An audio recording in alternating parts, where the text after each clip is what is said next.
오늘 저는 진실한 사랑으로 돕는 교회가 되자라는 제목으로 하나님의 말씀 증거하도록 하겠습니다. 옆에 분하고 한번 인사합시다. 진실한 사랑으로 도우면서 합시다.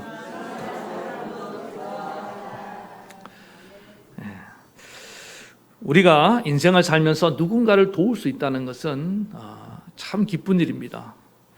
특별히 우리 하나님의 자녀된 자들은 우리 하나님이 도우시는 분이시기 때문에 하나님 아버지를 닮아서 언제나 돕는 그런 삶을 살아야 될 줄 믿습니다.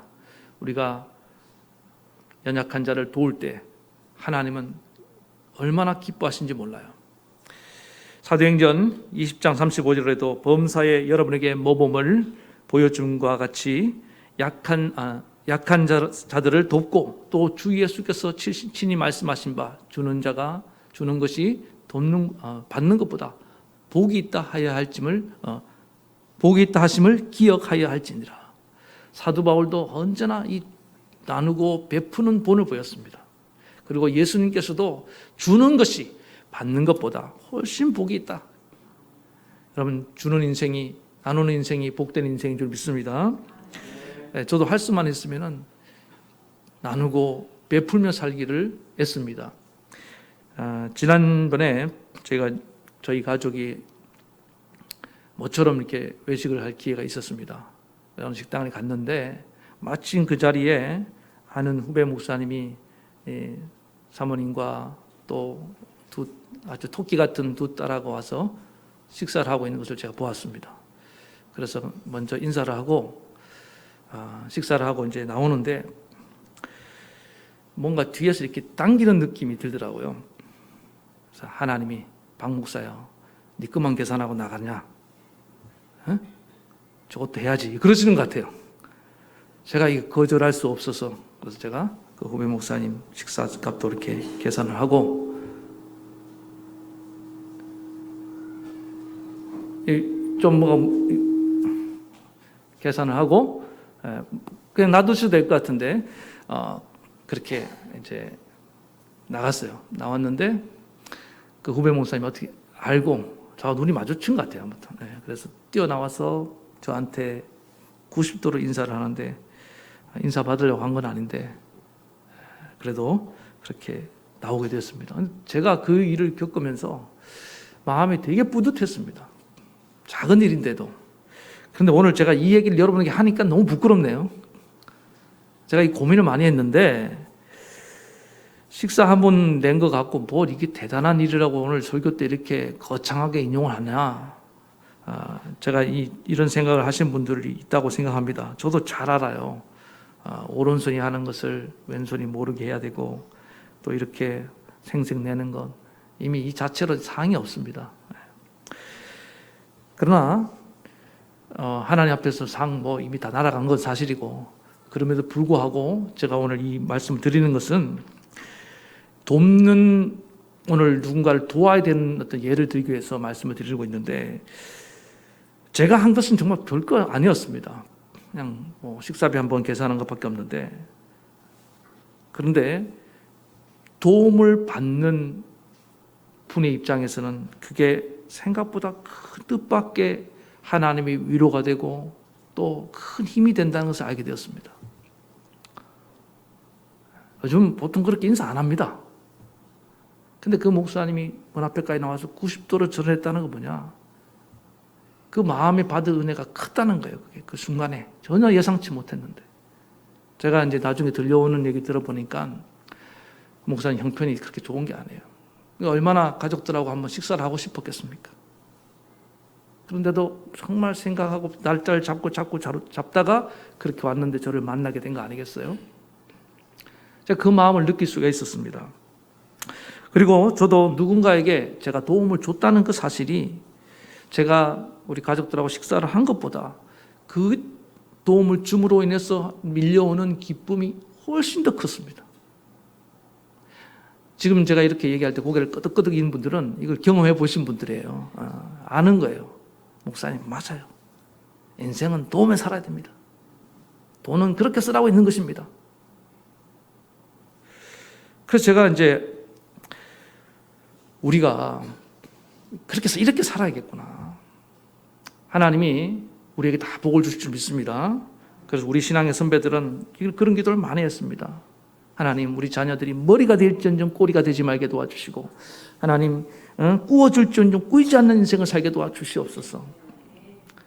이 기도가 그냥 근거 없는 기도가 아니라 성경에 보니까 신명기 15장 6절, 내 하나님 여호와께서 내게 허락하신 대로 내게 복을 주시리니 내가 여러 나라에 꾸어줄지라도 너는 꾸지 아니하겠고, 내가 여러 나라를 치리할지라도 다스릴지라도 너는 치리함 다스림을 받지 아니하리라. 머리가 되리라. 우리 조상들이, 믿음의 조상들이 이 말씀을 붙들고 기도했던 거예요. 정말 그런 얘기 많이 들었습니다. 어디 가는지 우리 자녀들 축복할 때 목사님도 장로님도 머리가 될지언정 꼬리가 되지 말게 도와주시고, 꾸어줄지언정 꾸이지 않는 인생을 되게 살게 도와주시옵소서. 지금 웃으시는 분들 다 그 기도 받으신 분들이에요. 그랬더니 정말 지금 꾸어주고 살시잖아요. 지금 우리나라가 이만큼 잘 살게 된 것을 믿습니다. 하나님은 축복하는 대로 복을 주셔요. 약속하신 대로 복을 주신다 이 말이에요. 비록 지금 어렵고 빚지고 있는 인생이 할지라도 꿈을 꾸시기 바랍니다. 하나님 이 말씀대로 나도 이제 나눠주며 꾸어주는 인생 살기를 원합니다. 저는 우리 교회가 항상 이렇게 나눠주고 꾸어주는 교회 되기를 간절히 축원합니다. 예. 그래서 오늘 다시 본문으로 돌아오면요, 이 초대교회는 지금 이제 막 이제 예수님으로부터 복음이 전파되기 시작했는데, 그 복음의 진원지가 예루살렘 아닙니까? 예루살렘 유대인들이 예수 믿고 교회 돌아온 곳이에요. 근데 문제는 여기 이제 고린도 교회 또 이런 이방인 교회들과 갈등이 생겨납니다. 왜? 유대인들은 복음을 받아들였지만은 복음도 믿고 할례도 받아야 된다, 또 율법을 지켜야 된다, 그래야지 구원받을 수 있다, 이런 얘기를 하는 사람들이 많았습니다. 이방인들을 강제로 할례를 지켜야 된다, 이게 보통 일이 아니잖아요. 그래서 이 문제를 갖고 큰 회의가 열렸는데 그게 소위 예루살렘 회의입니다. 그때 바울이 와서 이 문제를 정리를 해준 겁니다. 그래서 이제 이방 선교의 길이 합법적으로 열리게 되었고, 또 이방 교회가 자립성을 인정받게 되었습니다. 그런데 바울이 그래서 서로 악수도 하고 형식적으로는 화해를 했는데 뭔가 석연치가 않는 부분이 있는 겁니다. 마음으로 이 정말 이방 교회와 예루살렘 교회가 서로 화해하고 하나가 되는 그런 기회가 없었을까 하는 찰나에 이 팔레스타인 예루살렘에 큰 기근이 찾아온 겁니다. 때는 이때다. 그래서 바울이 지금 이방 교회들에게, 고린도 교회, 마게도냐 교회, 이런 교회들에게 지금이야말로 너희의 형제애를 보여줄 때다. 지금 이렇게 예루살렘 교회가 기근을 당해서 큰 어려움을 당하고 있는데 지금 너희가 도와준다면은 너희의 진정성을 알게 될 것이다. 그리고 예루살렘 교회로 너희를 정말 그리스도의 형제로 받아들이고 마음으로 하나 되는 놀라운 일이 일어날 것이다. 그래서 이 고린도 교회를 비롯한 이방 교회들에게 구제 헌금을 요청했더니 흔쾌히 그들이 기쁨으로 참여하기 시작했습니다. 그래서 이 이방 교회들이 보낸 이 구제 헌금은 뭐냐? 이걸 오늘 바울이 이렇게 말합니다. 8절 보겠습니다. 내가 명령으로 하는 말이 아니요 오직 다른 이들의 간절함을 가지고 너희의 사랑의 진실함을 증명하고자 함이로다.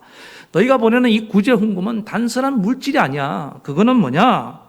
그 이상의 의미가 있는데 바로 너희의 사랑의 그 진정성을 증명할 기회라는 거예요.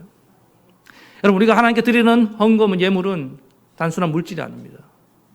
여러분의 마음이 담긴 사랑인 줄 믿습니다. 내 물질이 있는 곳에 내 마음이 있느니라. 아내가 남편에게, 남편이 아내에게 생일날 선물하면 그건 단순한 선물이 아니잖아요. 어버이날 자녀들이 부모님에게 용돈을 드리는 건 그건 단순한 용돈이 아닙니다. 부모님들은 왜 감격하는 줄 압니까? 와, 이 돈이 몇 장이야, 신사임당이 몇 장이야, 이것 때문에 좋아하는 거예요? 그 아들, 딸의 마음이 너무 기쁩니다. 그 마음이 막 와닿기 때문에 그런 거 아니에요. 이 예루살렘 교회가 사실 원조 아닙니까? 출발지였는데 이제 신생 교회들이, 이방인 교회들이 선교지에서 역으로 선교홍을 보냈다. 엄청난 마음에 큰 위안이 되지 않겠습니까? 우리 교회가 만약에 선교하는 교회가 있습니다. 근데 우리 교회가 어떤 어려움을 당했어요. 근데 그 선교지가 후원했던 교회에서 헌금을 모아서 우리 교회에 보내온다고 생각해 보세요. 본교회에서는 그거는 큰 말할 수 없는, 자녀가 부모님에게 용돈 보내는 것 이상의 큰 힘이 된 줄로 믿습니다. 그런 입장으로 오늘 바울은 이 헌금 문제를 풀어가더라는 것입니다. 그래서 오늘 우리 말씀을 통해서 우리가 앞으로 돕는 교회, 선교하는 교회가 될 줄 믿습니다. 그럴 때 필요한 것이 뭐냐? 진실한 사랑을 가지고 나아가는데, 그렇다면 진실한 사랑으로 돕는 것이 무엇이냐? 첫 번째는 약속한 것을 끝까지 완수하는 사랑이 진실한 사랑이라는 것입니다. 고린도 교회를 중심으로 해서 이방 교회들이 이렇게 모금을 작정하고 헌금을 시작했습니다. 근데 문제는 무슨 영문인지 모르겠지만 이 고린도 교회가 1년이 채 가기 전에 이 모금이 좀 흐지부지하게 끝나기 시작한 겁니다. 사실 고린도 교회는 은사에 있어서나 하나님 재정적인 풍요로움을 많이 부어준 교회였습니다. 그럼에도 불구하고 구제 헌금이 한 약속이 제대로 이루어지지 않는 것을 바라보면서 바울이 이 편지를 보내고 있는 거예요. 너희가 처음에 그 마음 먹었던 것들을 이제 좀 이루어지길 원한다. 자, 6절에 보겠습니다. 그가 이미 너희 가운데서 시작하였은즉 이 은혜를 그대로 성취하게 하라 하였노라. 10절도 보겠습니다. 이 일에 관하여 나의 뜻을 알리노니 이 일은 너희에게 유익함이라.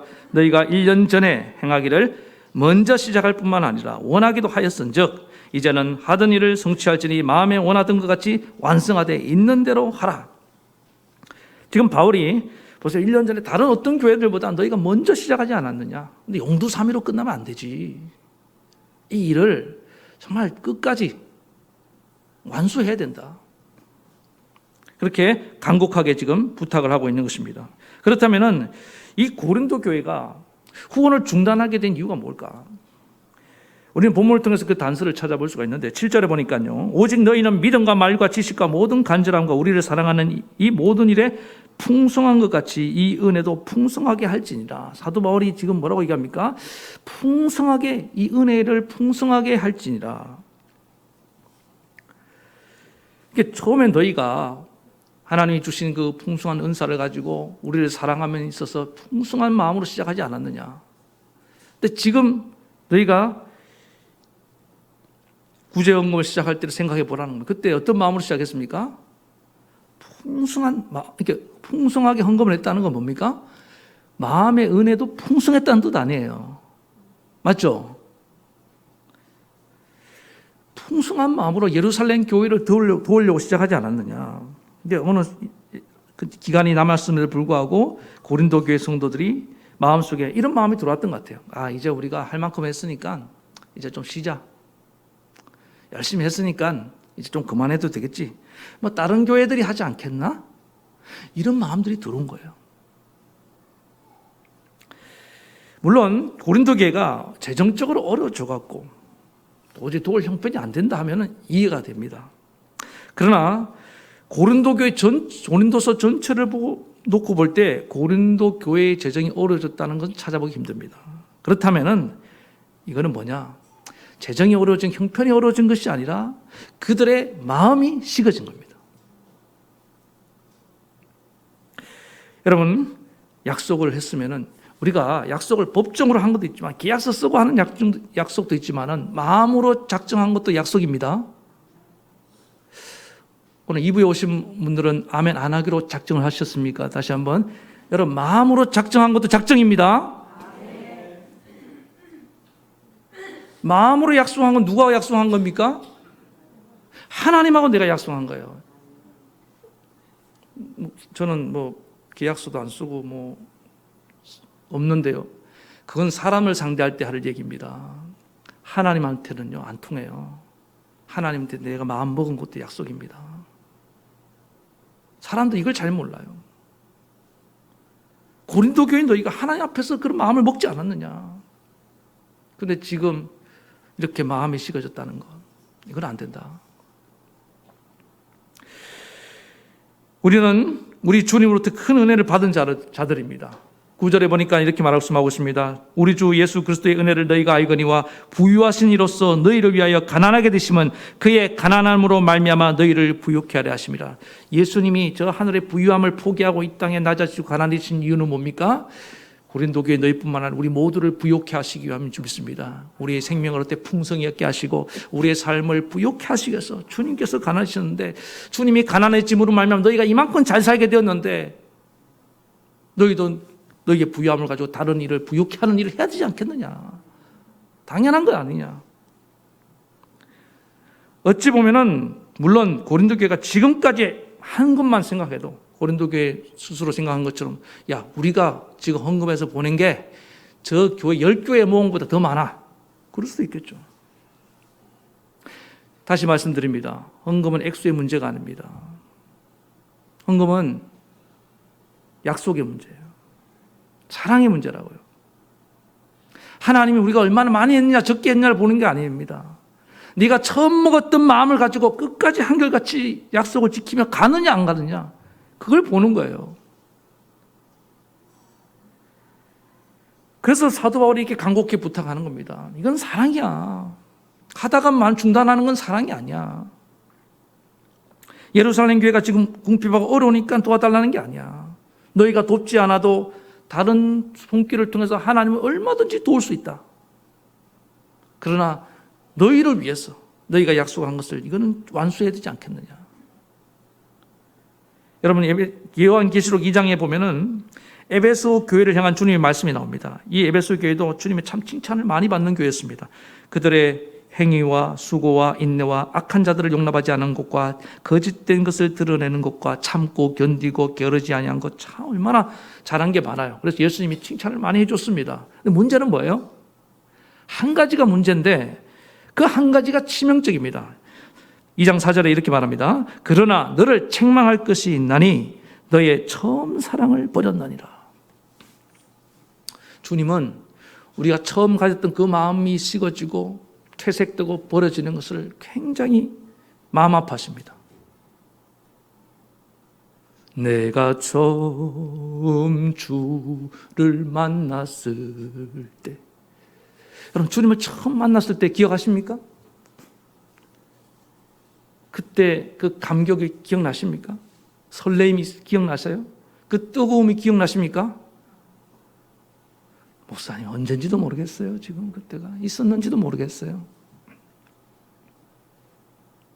오늘 주님 앞에 첫사랑이 회복되기 바랍니다. 네.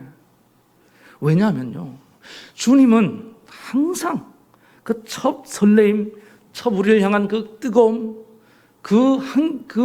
뭐랄까요, 기쁨, 그 마음이 한 번도 변함없이 우리를 사랑한다고 생각해 보세요.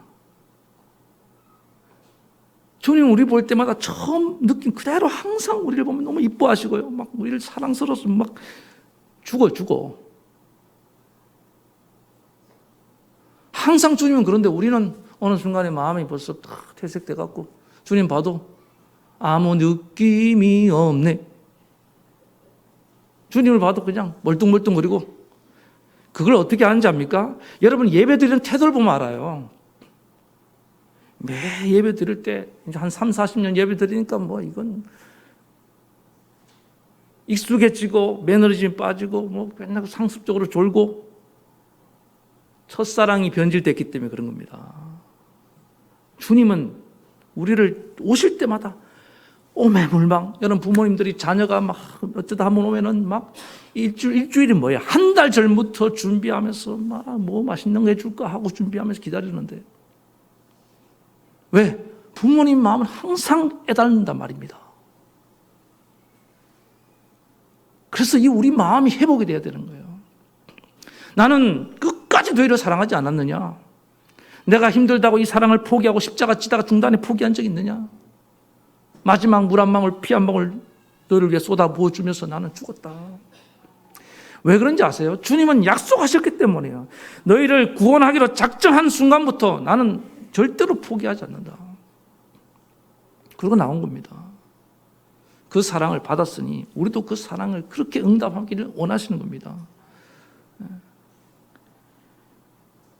오늘 그런데 이 고린도 교회 1년이 채 가기 전에 너무 식어도 너무 빨리 식는 거죠. 물론 우리가 인간적인 이제 남청춘 남녀가 만나서 사랑하면 호르몬 자체가 이제 도파민이 사라지기 때문에 이제 그럴 수 없다고 얘기하더라고요.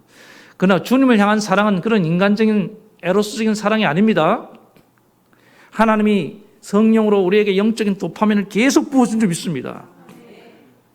사실 부부관계도요, 날마다 새로울 수가 있어요. 우리가 몰라서 그런 거예요. 하나님께서 그 마음을, 이게 하나님의 사랑이 우리 가운데 부음받음이니, 성령을 통해서 그 마음의 사랑이 우리 가운데 부음이니, 우리도 똑같이 하나님 볼 때마다 설레이고 기쁘고 황홀하고 감격한 신앙생활 할 수 있는 겁니다.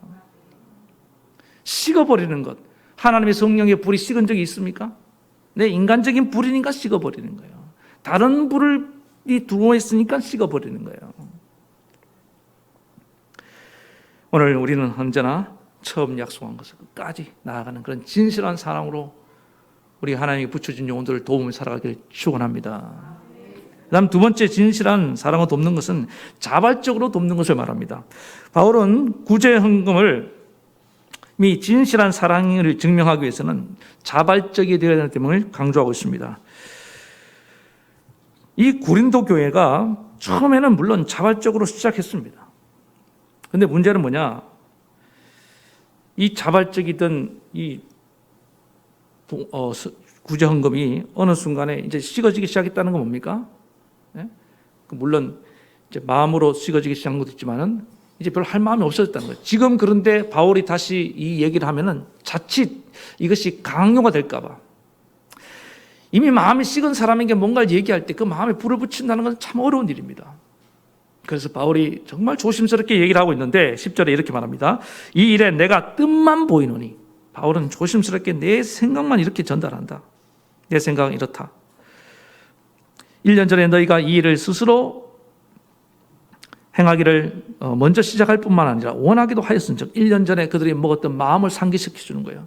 1년 전에 내가 이렇게 예루살렘의 형제를 위해서 예루살렘 교회를 돕자고 했을 때 너희가 정말 기쁨으로 자원하면서 참여하지 않았느냐.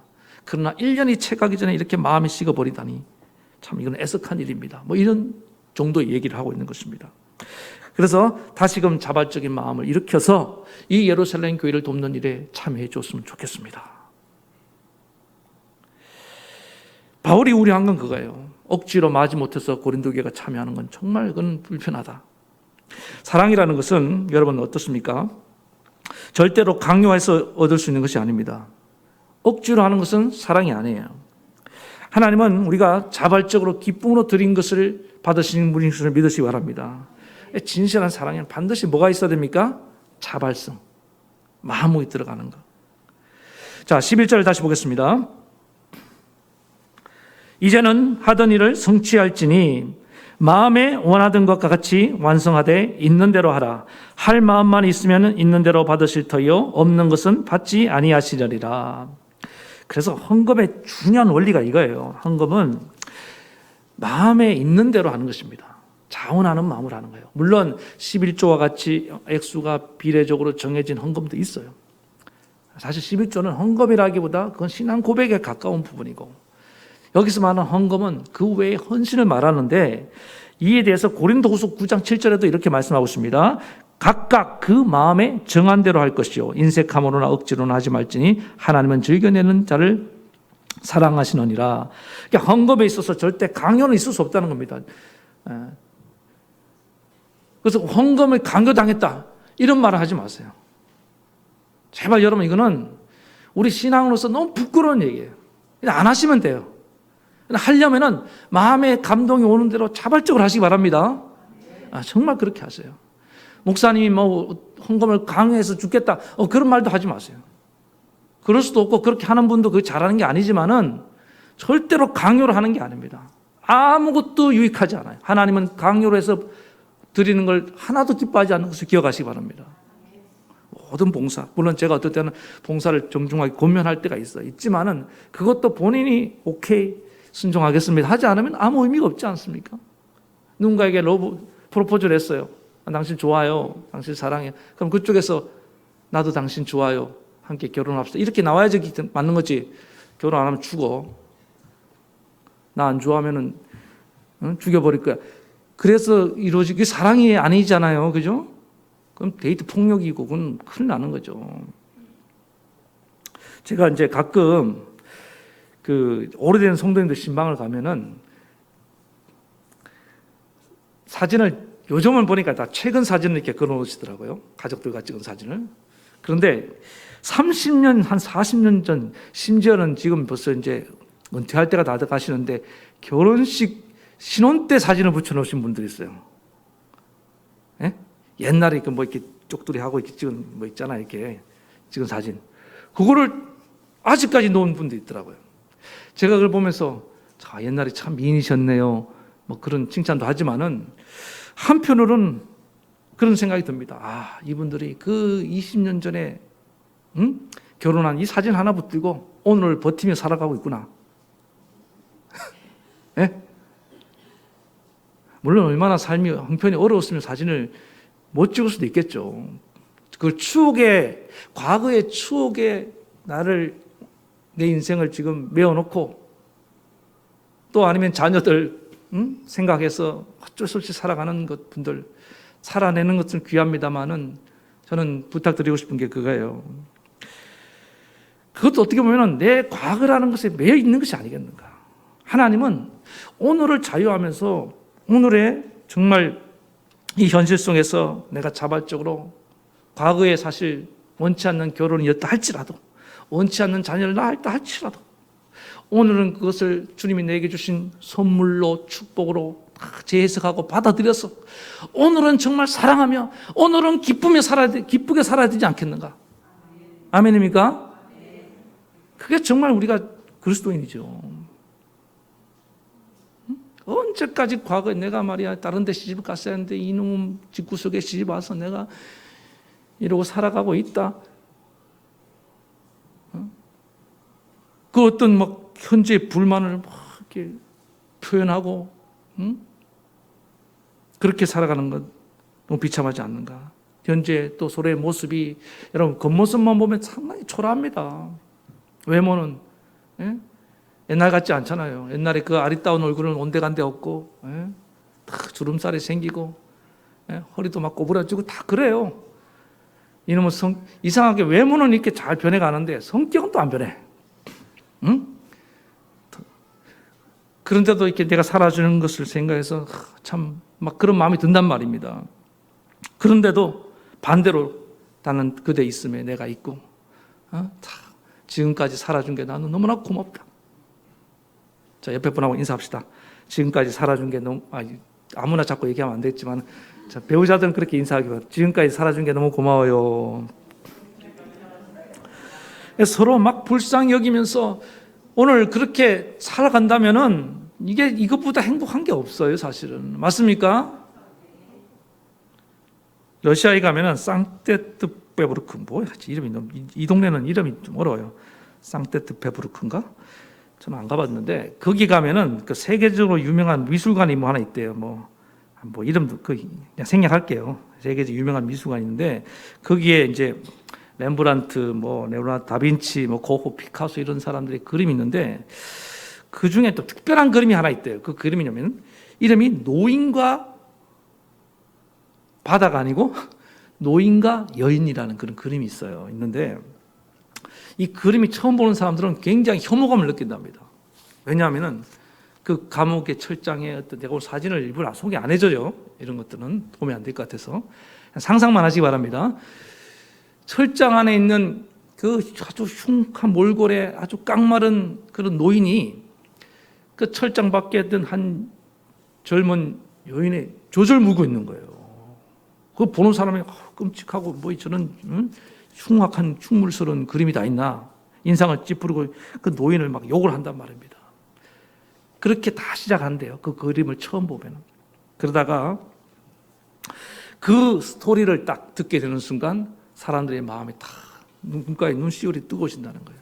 그 스토리가 이런 거예요. 중미 카리브의 작은 나라에 한 이제 독립을 위해 싸운 그 어떤 한 투사가 있었습니다. 그 투사가 어떻게 나중에 상황이 잘못돼서 사형수가 되어서 감옥에 갇히게 됩니다. 그러다가 이제 굶어 죽게 돼버린 거예요. 굶어 죽는 형을 내린 겁니다.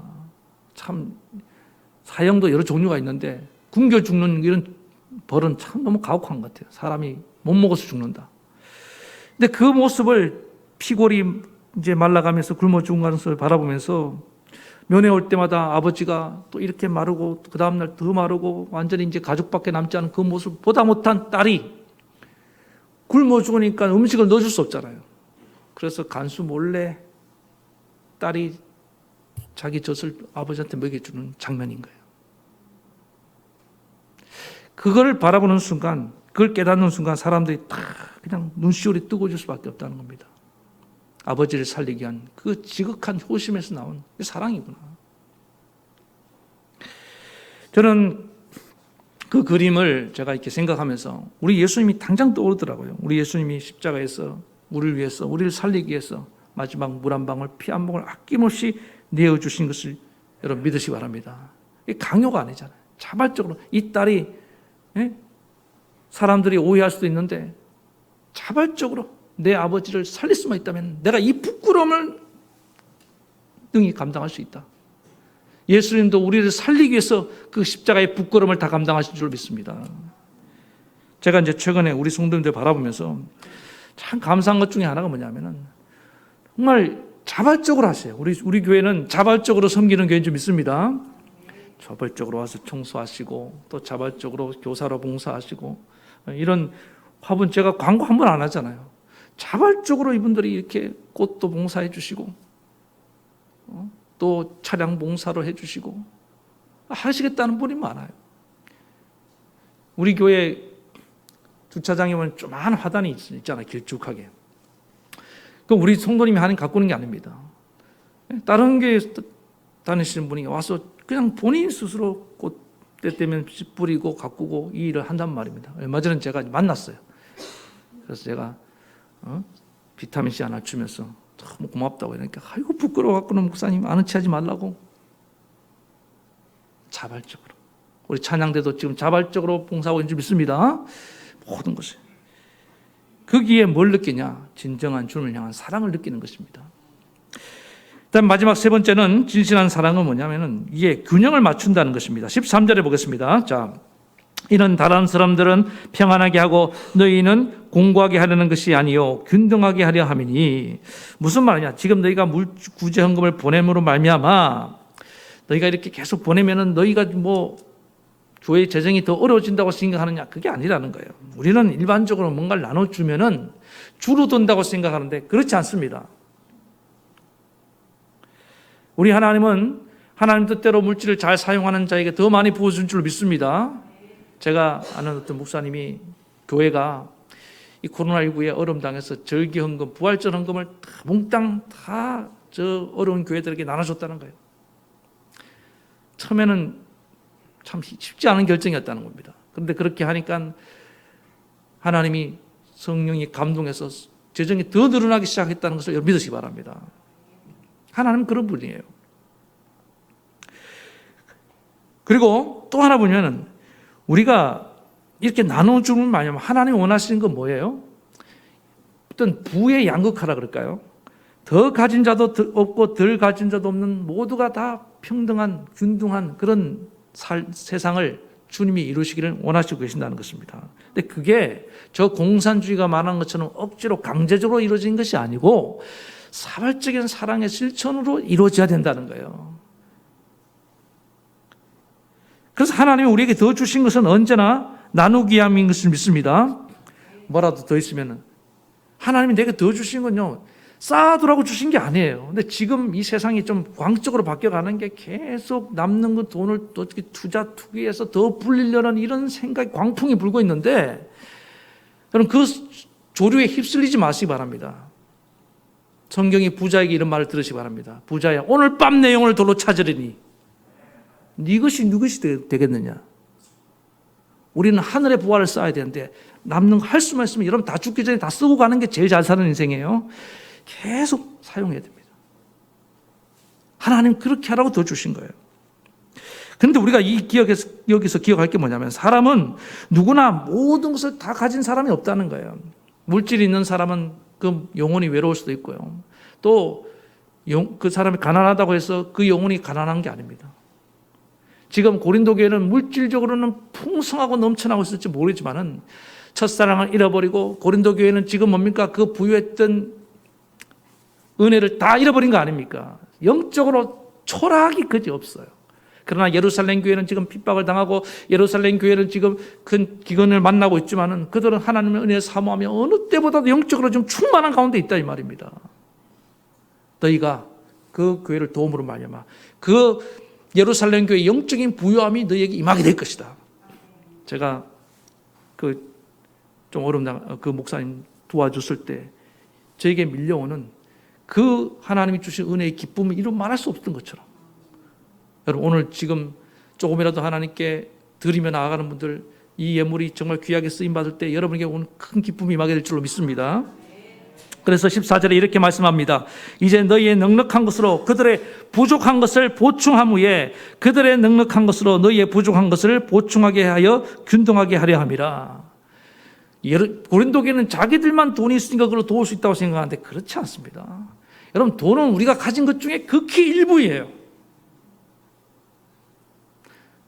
내가 물질을 도움으로 말미암아 내 영적인 가난함을 주님은 그 예루살렘 교회를 통해서 채워주신다 이 말입니다. 그래서 부자들은 잘 들으시기 바랍니다. 주변에 가난한 이들이 있는 게 복이에요. 없으면 부자들은 다 저주받은 자들이 됩니다. 왜? 반드시 썩게 돼 있어요. 부자들은 반드시 그래서 영원히 지옥 갑니다. 그런데 가난한 이들 보면서 뭘 생각합니까? 내가 도와야지. 하나님이 대리자가 돼서 저들을 구제해야지. 그래서 도우면서 그들의 영혼이 부유함이 영성이 회복되게 되는 거예요. 하나님이 사용하시는 원리라는 것을 꼭 기억하시기 바랍니다.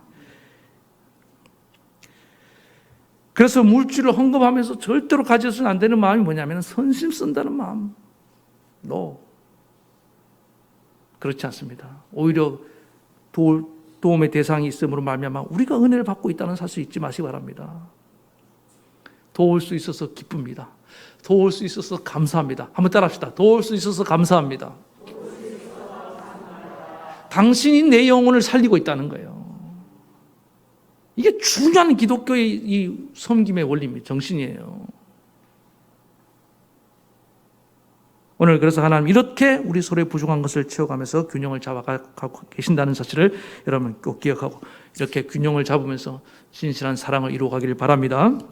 오늘 말씀의 결론을 맺으면서 최근에 이제 제가 코로나19로 어려움 당하는 교회 또 선교지에 대한 얘기를 좀 했어요. 하니까 어떤 분이 모아왔던 선교 헌금을 가지고 목사님 그런 교회를 좀 교회나 선교지를 말씀해 주시면은 헌금을 보내기 원합니다. 그래서 제가 최근 알게 된 상가에 있다가 쫓겨난 재정이 없으니까 어려움 당한 어떤 교회 얘기도 하고 또 인도가 지금 얼마나 코로나19로 극심한 피해를 받고 있습니까?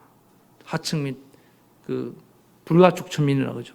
부자들은 그래도 살 길이 있는데 가난한 자 속수무책으로 지금 뭐 죽어나간다는 거예요. 거기도 도울 때가 있습니다. 또 인도네시아 이번에 지진이 나서 참 우리나라가 여러분 그래도 좋은 나라입니다. 지진이 나서 사택이 선교사님 사택이 다 무너져 버렸어요. 저 네팔 같은 데는 막 화재가 나갖고는 집이 수십 채가 막 전수하고요. 온 세상의 환란이 지금 보통 큰지 그런 일세 전방에서 주님의 사명을 받고 선교지 돕고 있는 이들 우리가 그런데 도웁시다. 흔쾌히 그렇게 하시겠다고. 너무너무 기뻤습니다. 저는 우리가 오늘 드리는 헌금들도 그렇게 귀하게 사용될 줄 믿습니다. 그래서 앞으로 우리가 하나님이 정말 마음이 있는 곳에 우리가 서로의 마음이 향해야 됩니다. 그렇게 도울 때 하나님 우리에게 상상할 수 없는 풍성 은혜를 더 부어줄 줄 믿습니다.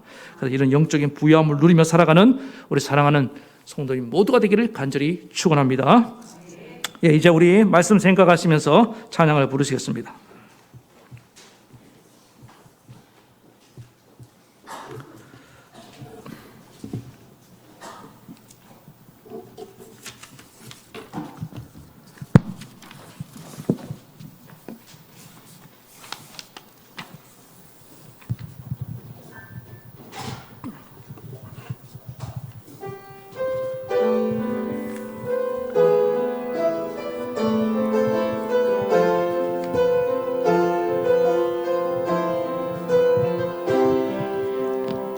아버지 당신의 마음이 있는 곳에 나의 마음이 있기를 원해요.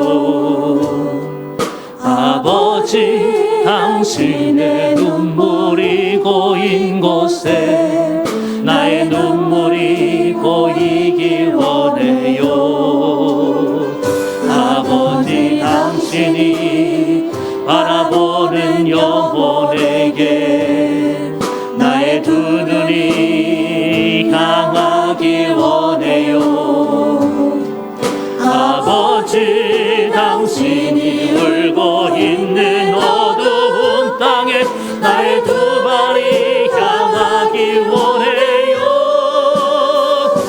나의 마음이 아버지의 마음 알아. 내 모든 뜻 아버지의 뜻이 될 수 있기를. 나의 온 몸이 아버지의 마음 알아. 내 모든 삶 당신의 삶 되기를.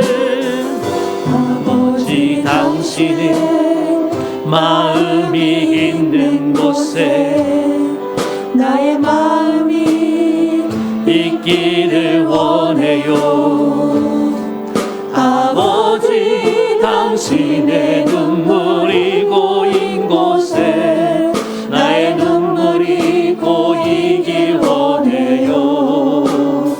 아버지 당신이 바라보는 영혼에게 나의 두 눈이 향하길 원해요. 아버지 당신이 울고 있는 어두운 땅에 나의 두 발이 향하길 원해요. 나의 마음이 아버지의 마음 알아. 내 모든 뜻 아버지의 뜻이 될 수 있기를. 나의 온 몸이 아버지의 마음 알아. 내 모든 삶 당신의 삶. 나의 마음이 아버지의 마음 알아. 내 모든 뜻 아버지의 뜻이 될 수 있기를. 나의 온 몸이 아버지의 마음 알아. 내 모든 삶 당신의 삶 되기를. 여러분 그렇습니다. 오늘 하나님의 마음이 지금 어디를 향하고 있습니까? 지금 제일 어려움 당하고 지금 제일 고통당하는 이 코로나19로 정말 어려움 당하는 교회들이 많고 정말 이 선교지의 선교사님들이 얼마나 힘들어하는지 모릅니다. 물론 우리 일반 이웃들도 어려움 당하는 이들이 있습니다. 누구든 간에 오늘 하나님 우리가 돕는 자가 되게 하심을 감사합니다. 그냥 돕지 말고 이 도움이 정말 사랑의 손길인 것을 알게 도와주시옵소서. 단순한 물질이 아닙니다. 하나님 여기에 내 마음을 담습니다. 처음 마음 먹었던 것들 변함없게 도와주시고 끝까지 이룰 수 있도록 주님 도와주시옵소서. 하나님 앞에 작정한 것도 그것이 하나님과 약속인데 우리가 하나님 지금 마음에 식어져 버린 자들 있습니까? 다 다시금 그 마음에 불붙게 도와주시고 끝까지 완수할 수 있도록 도와주시옵고 하나님 억지로가 아닙니다. 처음부터 끝까지 우리는 자원하는 마음으로 주님이 스스로 목숨을 버리고 우리를 위해 오셨던 것처럼 주님 우리가 스스로 자원하며 주님을 섬기며 이웃을 섬길 수 있게 도와주시고 또 하나님 이것은 균등하게 합니다. 우리가 다 가진 자가 없습니다. 하나님 물질이 있는 자는 영적인 가난함에 처할 수 있지만 물질을 도움으로 영적인 부유함의 길이 열린다고 한다면 하나님 기꺼이 그렇게 하겠습니다. 그래서 하나님 우리가 진실한 사랑으로 우리의 이웃을 돕고 선교지를 돕고 하나님 돕고 돕는 인생 나누고 나누는 인생 되게 도와주시옵소서. 그런 마음으로 우리 간절히 한 목소리로 기도하며 나아가시겠습니다. 하나님 아버지 이 시간에 간절히 기도합니다. 오 하나님 아버지 우리 교회가 항상 돕는 교회가 되게 도와주시고 나눠주는 교회가 되게 도와주시고 구워주는 교회가 되게 도와주시옵소서. 오 아버지 하나님 주님께서 기뻐하는 일입니다. 아버지 하나님 우리 주변에 또 이 코로나19 상황에서 어려움 당하고 있는 그 교회들을 하나님 도울 수 있는 길을 열어 주시옵소서. 도울 마음을 주시옵소서. 하나님, 그래서 우리 교회가 아버지 하나님 어려운 가운데도 항상 도움의 힘을 쓰는 그런 교회들이 되기를 원합니다. 아버지 하나님, 저 마기도냐 교회처럼 아버지 하나님 힘들 때에도 더 힘을 내서 아버지 하나님 자원하며 더 풍성한 그런 헌금을 드리며 나아갔던 것처럼 우리 하나님, 우리 교회가 바로 그런 교회가 될 수 있도록 은혜 베풀어 주시옵소서. 하나님 아버지, 이 시간에 간절히 기도합니다. 사랑하는 우리 모든 성도들 가운데 하나님 이 마음을 부어주시기를 원합니다. 주님, 그래서 우리가 약속한 것들 변함없이 하나님 앞에 지키며 나아가게 도와주시옵소서. 우리 하나님이 우리를 사랑하사 끝까지 사랑하신 것을 우리 하나님 약속 때문인 줄로 믿습니다. 우리도 우리가 마음에 먹었던 작정한 것들 아버지 하나님 해로울지라도 때로는 힘들 때 할지라도 주님의 그 사랑을 본받아서 끝까지 실천할 수 있도록 은혜를 베풀어 주시옵소서. 하나님 언제나 자원하는 마음을 주시고 주님 성령이 우리 가운데 마음속에 역사해 주시옵소서.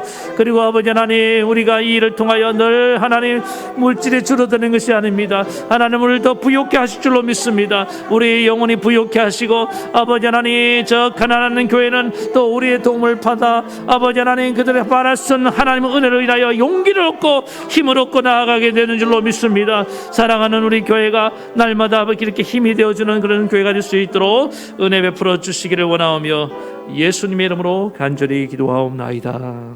아멘. 하나님 아버지, 은혜를 감사합니다. 오늘 우리 교회가 하나님 주신 은사를 가지고 또 하나님 주신 물질을 가지고 돕는 교회가 되게 도와주시옵소서. 이 돕는 물질이 그냥 물질이 아니고 헌금이 하나님 주신 진실한 사랑이 담긴 것인 줄로 믿습니다. 오늘 진실하게 사랑하되 하나님 끝까지 약속을 지키며 나가게 도와주시고 자원하는 마음으로 하게 도와주시고 또 아버지 하나님 이것을 통해서 하나님 영적으로 부유해지며 서로의 부족을 채워가고 균등해지는 그런 일들이 일어나게 될 줄로 믿습니다. 하나님 아버지, 우리에게 주신 것들 쌓아두는 인생 살지 말게 도와주시고 언제나 오늘 말씀처럼 이렇게 기쁨으로 돕는 그런 교회가 될 수 있도록 은혜 베풀어 주시옵소서. 예수님의 이름으로 간절히 기도하옵나이다. 아멘. 아픈 데 손을 얹고 기도합시다. 주님, 오늘도 주님의 말씀을 따라서 오늘 병든 자에게 손을 얹은 적 나으리라 하셨사오니 주님, 어떤 병으로 고통당하든지 주님, 그것이 정신적인 병이든 육체의 질병이든 마음의 병이든 주님께서는 고치지 못할 병이 없는 줄로 믿습니다. 하나님의 뜻을 구합니다. 주님의 뜻이거든 나를 고쳐 주시옵소서. 주님, 그래서 주의 영광을 위해 살게 도와주시옵소서. 내 마음속에 이 부정적인 생각들과 우울한 생각들과 모든 어둠들이 예수 그리스도의 이름으로 떠나가게 하여 주시옵소서. 그래서 하나님, 내 몸이 연약하다고 마음도 매인 인생 되지 말게 도와주시고 날마다 주님 안에서 자유하는, 성령 안에서 자유하는 인생들 되게 도와주시옵소서. 오 하나님, 그래서 날마다 주님 안에서 기뻐하며 주님의 영광을 드러내게 도와주시옵소서. 주님, 나를 고쳐주시오니 감사합니다.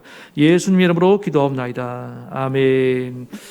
이제는 우리 주 예수 그리스도의 크신 은혜와 하나님 아버지의 만극하신 사랑하심과 성령의 감동, 감화교통, 위로 역사하심이 진실한 사랑으로 우리의 이웃과 선교지를 돕고 선교하며 살기를 원하는 사랑하는 모든 성도들 머리머리 위에 저들의 가정과 자녀와 생업과 이 나라 이 민족에까지 영원토록 함께하옵시기를 간절히 축원하옵나이다.